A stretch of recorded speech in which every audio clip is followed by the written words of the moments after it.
Diego Ribas, capitão do Flamengo, campeão da Libertadores, jogou na seleção brasileira, Santos, então você já sabe quem é, né? Ele na verdade ele falou não, né? Ele deu uma aula, ele foi no Charla Podcast e deu uma aula pra diferenciar Jorge Sampaoli de Jorge Jesus, né? Tem muita polêmica nesse assunto e nós vamos assistir, obviamente, nesse vídeo. Antes da gente continuar, deixa aquele like, se inscreve no canal se você for novo por aqui e não se esqueça de ativar as notificações. Sem mais delongas, vamos diretamente pro vídeo de hoje.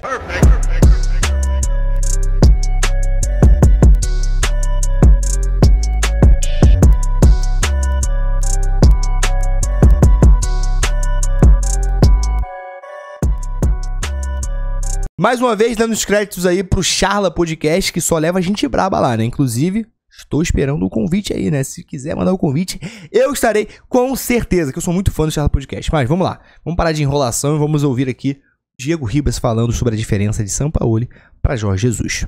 Legal você falar isso, eu queria que você explicasse um pouquinho mais pra galera. A gente ouve muito aqui, os técnicos do Flamengo, posicional ou não posicional, né? Aí me corrija se eu estiver errado. Isso nasceu com a chegada do Domi, lembra? Só que todo mundo... Tem treinadores que fazem o posicional, não foi o primeiro, foi o Domi que fez. Porque a galera... Jorge Jesus. Aí começou a galera entender que o Jorge Jesus não jogava dessa forma. Sim. E que não quer dizer que você joga ofensivo, que todo mundo joga igual. Então eu queria que você explicasse a diferença do que faz o Jorge Jesus pro que faz o Sampaoli e outros técnicos que jogam nessa estratégia. Ninguém melhor do que um jogador de futebol, né? Um ex-jogador de futebol, na verdade, né? Que é o Diego que tá aposentado. Certo. Bom, o Jorge já começa que ele gosta muito de jogar no 4-4-2, né? O Sampaoli gosta da linha de 5, alterna muito de acordo com o que ele vai se transformando dentro de campo. O Jorge também se transforma, né? Ele sai do 4-4-2, o volante entra no meio do zagueiro, então abriu, os laterais sobem bastante. Então isso acontece. Mas o principal, talvez, dessa diferença do Jorge Jesus é essa linha de 4 que ele coloca, 2 jogadores na frente, a forma como ele conseguiu usar o Gabi e o Bruno Henrique nessa função é uma coisa, assim, extraordinária, porque eu não acredito que o Sampaoli pretenda fazer isso nesse primeiro momento. A verdade é que tem muitas opções, né? Então, cabe ao treinador também. O Flamengo, para mim, é o melhor elenco do Brasil. Hoje não é a melhor equipe, mas é o melhor elenco. Então, ele consegue transformar e se reinventar como treinador também. O Jorge teve situações que ele fez aqui que ele nunca tinha feito, né? Colocar um segundo volante, talvez mais ofensivo. A forma como ele encaixou Gabi e Pedro junto, ele talvez tinha um jogador mais de referência normalmente nos outros times que ele passou. Aqui ele pegou 2 de mobilidade e conseguiu encaixar muito bem.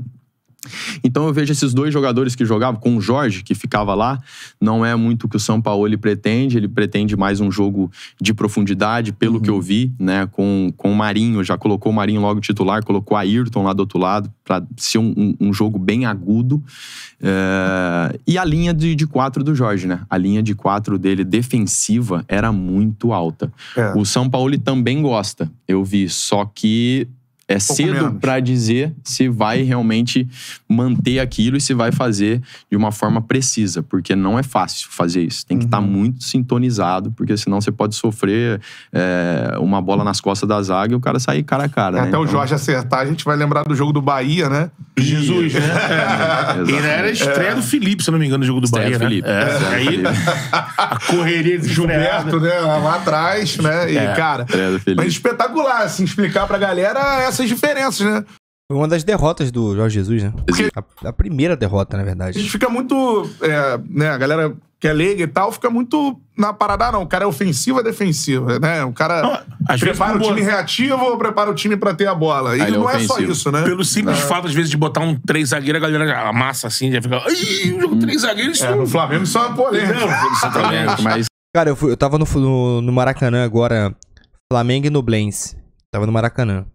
Eu tava ali naquele setor oeste, que é atrás do banco de reservas. Eu tava atrás do banco de reservas do Flamengo. Mano, o que os caras estavam reclamando, xingando o Sampaoli. Ô, Sampaoli, 3 zagueiros não, para de ser maluco, xingando. Tipo assim, o Brasil foi campeão do mundo com 3 zagueiros. Isso não é... Ah, mas tá ultrapassado. Não tá ultrapassado, que tem vários times da Europa que jogam com 3 zagueiros. Hoje em dia, times de ponta, times bons. Então, é um esquema tático, é uma escalação antiga e que funciona até hoje. Só que é o seguinte, Você tem um time como o Flamengo, que é um time muito rápido. Hoje em dia nem tanto, mas vamos lá, botar 2019, um time muito ofensivo. Pô, o Bruno Henrique tava voando. E aí você pega esse time. Hoje tem o Cebolinha, hoje tem Marinho. O Flamengo hoje tem um time rápido também. É porque não tá aproveitando muito bem os jogadores. Os jogadores também não estão com a motivação que estavam antigamente. Isso é nítido quando você vê o Flamengo jogar. Mas é aquilo. 3 zagueiros não é a morte. Né? Você fala, 3 zagueiros é impossível. É impossível o Flamengo ser campeão com 3 zagueiros. Não é impossível. Não é impossível. Inclusive, os mesmos torcedores que estavam xingando o Sampaoli no dia que eu fui no Maracanã contra o Flamengo no Nublense, na Libertadores, se o Flamengo for campeão de qualquer coisa esse ano com 3 zagueiros, eles vão aplaudir e vão falar que foi bom. Até porque o Jorge Jesus já jogou com 3 zagueiros. E na época que o Jorge Jesus fazia era perfeito, porque foi campeão, né? Complicado. Isso não quer dizer que vai ser defensivo, muito pelo contrário. Aí, tá vendo o que ele tá falando? 3 zagueiros não quer dizer que você vai ser totalmente defensivo. Mas até aproveitando que o Catarina entrou nesse assunto, que é uma coisa que a gente fica de fora observando, e assim, eu tenho algumas opiniões, né? Mas eu vi de você, que é o cara que tava até ontem no front, né? Questão de estilos, a gente falou de 2 estilos aqui, do Jorge Jesus e do Sampaoli. Essa questão de estilo de treinador, quando chega num grupo, aí é muito questão de afinidade, bater, de forma que o treinador vai apresentar aquele conteúdo.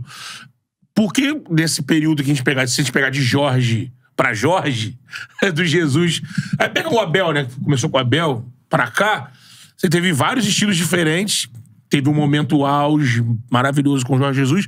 Depois ficou aquela tentativa, vamos dizer, tentativa e erro, e aí troca e tudo mais.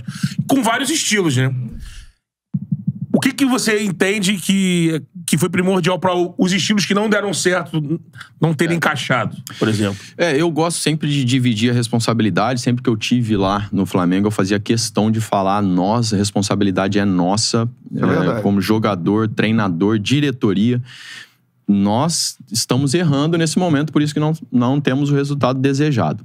Mas a minha opinião é que o treinador é peça fundamental. Ele é mais que 50%, na minha opinião, 60%, dependendo do time, 70%. Na minha opinião, tem gente que não concorda, tudo bem. Mas ele saber usar as peças que tem. Porque você pode ter um elenco repleto de estrelas, excelentes jogadores. Eu já vivi isso na Juventus, eu já vivi isso no Atlético de Madrid, quando era um treinador, né, o Manzano, espanhol. Nós estávamos aí eliminados para time da 2ª divisão na Copa do Rei, aí chega o Simeone. Transformou, final de Champions League, campeão espanhol, campeão da Europa League, com o mesmo time, exatamente os mesmos jogadores. Não, isso é muito forte. Eu concordo completamente com o Diego. Completamente, porque se você parar pra pensar, o Flamengo, como ele começou essa conversa falando isso. O Flamengo é o melhor elenco do Brasil, se não for da América Latina. E aí você pega, tudo bem, óbvio, que jogadores têm uma grande parcela de culpa, na maioria das vezes. Mas se você tem um elenco cheio de peças boas na zaga, lateral, volante, tem atacante bom, matador, goleador, e você não tá conseguindo fazer o time entrar em sintonia, eu concordo com ele que o técnico tem aí no mínimo, vamos botar 60%, no mínimo 60% de culpa quando o time vai mal. Agora, você pega um técnico e bota ele com um monte de bagre pra jogar, óbvio que não vai sair coisa boa, né? É muito difícil você conseguir extrair coisa boa de um jogador que é ruim. Só o Diniz consegue fazer isso, porque, pelo amor de Deus. Mas ainda assim, vocês conseguem entender o que ele tá falando. Um time bom, com qualidade, a 60% eu acho que tá até justo. Tá assim, é no mínimo 60% de culpa. Igual o Vitor Pereira, por exemplo, agora. A culpa não é do Vitor Pereira? Cara, óbvio que os jogadores têm 40% de culpa, vai. E ele tem a maior parte da culpa. Porque, não faz sentido. O mesmo time que foi campeão ano passado da Libertadores não conseguir vencer o Carioca. Tipo, o Fluminense, perder pro Fluminense. Tipo assim, perder pro Maringá. O mesmo time, com a mesma peça. Então, pra mim, o treinador faz toda a diferença. Precisa ter um extremo conhecimento técnico? Não. Se tiver uma boa gestão de grupo, já vai ser o suficiente para ele deixar o terreno pronto para esses jogadores terem confiança para desempenhar. Mas até aí é responsabilidade do treinador. Então, eu acho que o que aconteceu no Flamengo, quando aconteceu, tem muito mérito do treinador. Chegou o Jorge Jesus, nem todos nós concordávamos com o que ele queria fazer naquele momento, se sentia incomodado. Um outro jogador teve que mudar de posição. Eu fui um deles, tive que jogar mais como um segundo volante ali, com uma função defensiva mais exigente. Mas, no fundo, o que o jogador quer, ele quer jogar e vencer. É isso que o jogador quer. Que é alguém que fale pra ele, o caminho é esse aqui, você tem que fazer, vai dar resultado, é assim que nós vamos jogar, clareza naquilo que tá passando, o jogador vai e faz, cara feio ou não, ele faz, dá resultado, ele fala, é maravilha, esse aqui é o caminho, tô me sentindo bem, vou jogar, estamos ganhando. Então, quando isso não aconteceu, tem muita responsabilidade também do treinador. Pode ter dos jogadores e tem uma parcela? Sempre tem. Mas é porque não conseguiu, de alguma forma, implementar, convencer e dar resultado. É isso. Não tem esse negócio de, às vezes, o pessoal falava, pô, mas o time tá incomodado que agora vai ter que mudar de sistema, tem que jogar em outra posição, aí tem jogador que não quer, fica fazendo corpo mole. É difícil treinar esse elenco do Flamengo, quando você ouve isso. Nunca, assim. Pelo contrário, é fácil. É assim, em termos de caráter e pessoas, fácil. Difícil, porque você vai chegar lá, tua cobrança vai ser, você tem um melhor elenco, você tem que dar resultado. Pô, isso é difícil. Porque aí todo mundo fica falando, até minha avó treinava esse time aí e dava resultado. Com todo respeito à nossa avó, que talvez são mais inteligentes que alguns técnicos. Sábias, né? Algo me diz que a minha avó não daria certo treinando. Você entendeu? Aí começa a desmerecer o trabalho do treinador. E não é, nós já vimos em outros clubes, no próprio Flamengo, momentos de dificuldade que vê o quê? Pode ter, os jogadores estão ali, mas se não souber usar, não vai dar resultado. Então, o que aconteceu foi isso. Né? Os treinadores que conseguiram implementar, convencer, dar resultado, colheram os frutos, os que não conseguiram. Agora, o elenco do Flamengo, o caráter dos jogadores é excelente. Então, tá todo mundo ali para querer encontrar, né, o resultado. Bom, acabou aqui. Inclusive, mais uma vez, créditos aí ao Charla Podcast.